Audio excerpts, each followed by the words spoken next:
Unwritten rules at work are challenging because they do change as you move up. The skills that got you to the management level aren't going to be what gets you to the executive level, and that's really challenging because rarely does anybody ever tell you that. So sorry that you were recently fired. That is really tough, especially in the job market now. This recent article by Harvard Business Review sums it up nicely, and I'm going to share with you what I've learned from my research on the unwritten rules of work. So these are the unwritten rules my research talks about. This Harvard Business Review article talks about 3 different phases: shifting from expert to coach, moving from execution to driving the impact of others, and evolving from oversight to scalable systems. Each of these phases is going to have different unwritten rules. So in the first one, you're shifting from being a technical expert.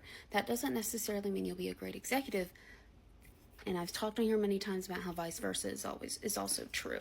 Having some expertise and the soft skills to lead are the sweet spot. When you move to the executive level, you're not rewarded for being really good at the task anymore. You need to build the political capital and the relationships. It's more about leadership and soft skills. You need to understand the formal and informal power dynamics, not just in your organization, but in your industry. And that applies to all of this political savviness, these unwritten rules, like navigating hierarchy, schmoozing. The second phase, where you move from doing the work to managing the system. It's not on what only you personally can make happen. Your impact is being measured by how well other people do their jobs. And that can be a lot of what I call additional labor, especially if you're a woman and or a person of color. You're going to have a lot more conflict resolution that you need to do between and within teams. Emotional labor, doing the glue work of keeping people together. And I would argue that all these office politics are also additional labor as well. But when you're an executive, that can more so be a lot of what your job is.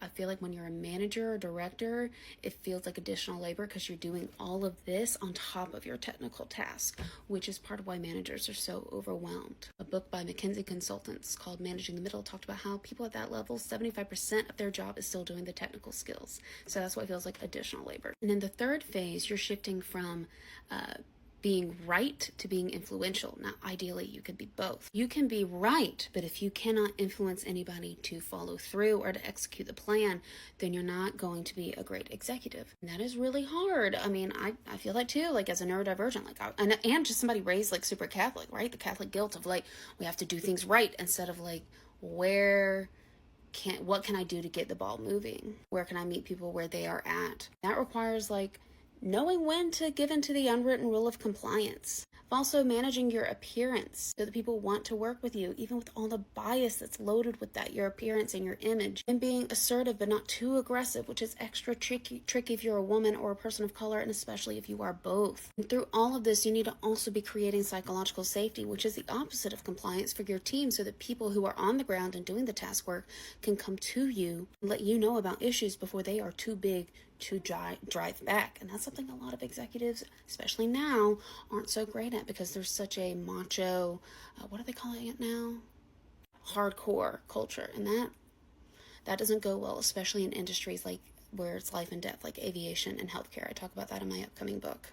It's overwhelming because it is overwhelming. And I have always appreciated the organizations that have different paths for people who want to maintain subject matter experts while still making a living and moving up, and people who want to go into leadership because they are not inherently the same skill set. But when you find a leader who has both, that is like, you hear the heavens singing. The book that comes out this fall is going to have recommendations for leaders, staff, and HR. A free chapter pre-released in my bio. You can check that out. Also, my school community has a sale right now. You can join and meet people who are like you and learn more about this, and let me know what courses you would like to see in here. Is this something that you would like a course on?